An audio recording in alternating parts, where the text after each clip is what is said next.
아이들에게도 안심.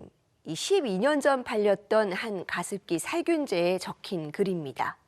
이 문구를 믿고 제품을 산 소비자의 상당수가 이 아이들에게 조금이라도 더 건강하고 깨끗한 미래를 선물하고 싶었던 부모들이었을 겁니다. 이 사망 피해자 대부분이 어린 아이들에 집중됐던 가습기 살균제 참사, 그 기록을 EBS 뉴스가 오늘부터 이틀에 걸쳐서 다시 들여다보려 합니다. 이 정보 공개 청구를 통해서 저희가 단독으로 입수한 피해자 현황을 분석한 결과 이 생존 피해자 중에서도 아동 청소년 비중이 높았고 누적된 피해가 극심했습니다. 피해자의 하루를 진태희 기자가 따라가 봤습니다. 새벽 5시 반부터 전주에서 달려온 버스가 서울로 들어옵니다. 왕복 6시간의 만만치 않은 여정이지만 언니부터 아버지까지 온 가족이 총동원됩니다. 주변에 도움 없이는 짧은 거리조차 이동이 어려운 막내를 위해서입니다. 한 달 만에 다시 찾은 정신과 진료실. 사람을 만나는 게 아직 두려운 동생은 언니를 대기 시간 내내 꼭 껴안습니다. 인생이 전부 다 망가졌으니까, 그러니까 이 병도 생기고 마음의 병도 생기고 모든 게 자기는 다 무너졌다고 생각을 하거든요. 언제 끝날지도 모르는, 예를 들어서 아이의 문을 언제 바깥으로 열지, 그게가 지금 제일로 힘들거든요. 태어난 지 3개월 만에 가습기 살균제에 노출된 막내는 숨을 못 쉬고 쓰러지길 반복하다 초등학교 5학년이 되어서야 중증 피해자로 인정받았습니다. 몸과 마음이 무너진 막내가 유일하게 입을 떼는 순간은 누리치료 선생님을 만날 때입니다. 찾고 있는 거 있어 혹시? 그게 왜 가습기 살균제하고 연관이 있냐라고 생각하는 분들도 계시겠지만 학교를 자주 못 나가니까 좀 소외가 되는 거죠. 그래서 항상 그 자리는 비우고 너 오늘은 왜 왔어?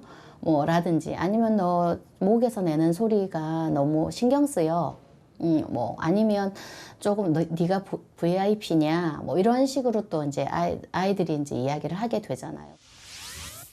특수학급에 배정돼 겨우 학교 생활을 이어가고 있지만 얼마나 버틸 수 있을지 장담하기 힘듭니다. 한 번은 계단 2계단 올라가다가 거기서 그냥 쓰러져 버린 거예요. 병원에 갔는데 병원에서 이제 힘들다. 계단 올라가는 것도 힘들고 뱅에능도 점점 떨어져 있고 학교 다니기가 좀 힘들 것 같다라고.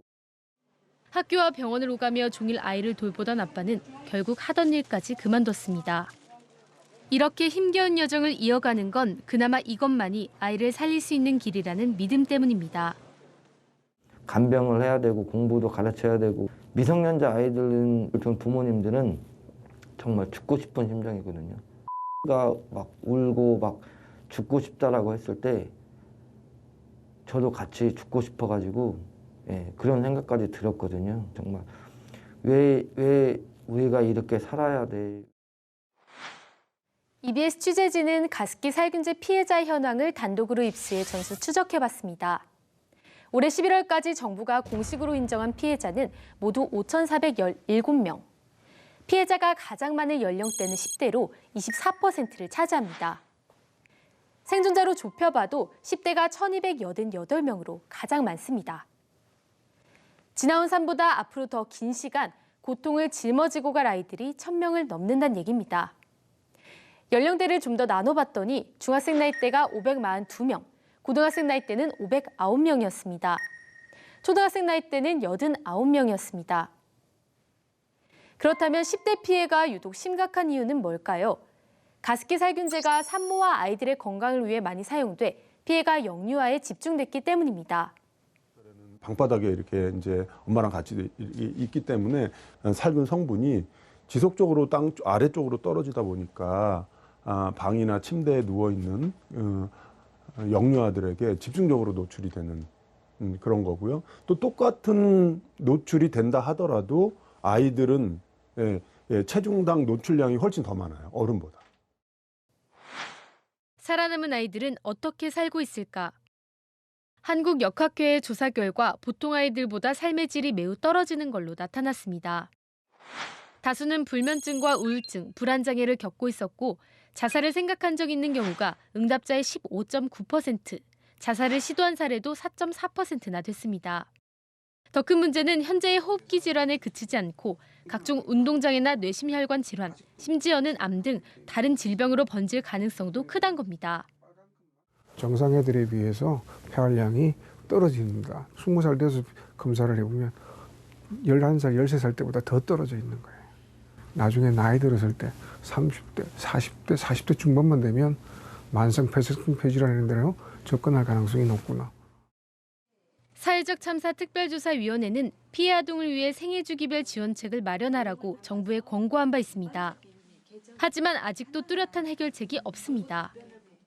그러니까 사실상 거의 이행을 하지 않고 있다고 뭐 기존에 했던 이전 정부에서도 했던 그 지원 수준에서 조금 더 지속하고 있는 정도로밖에 보이지 않았습니다.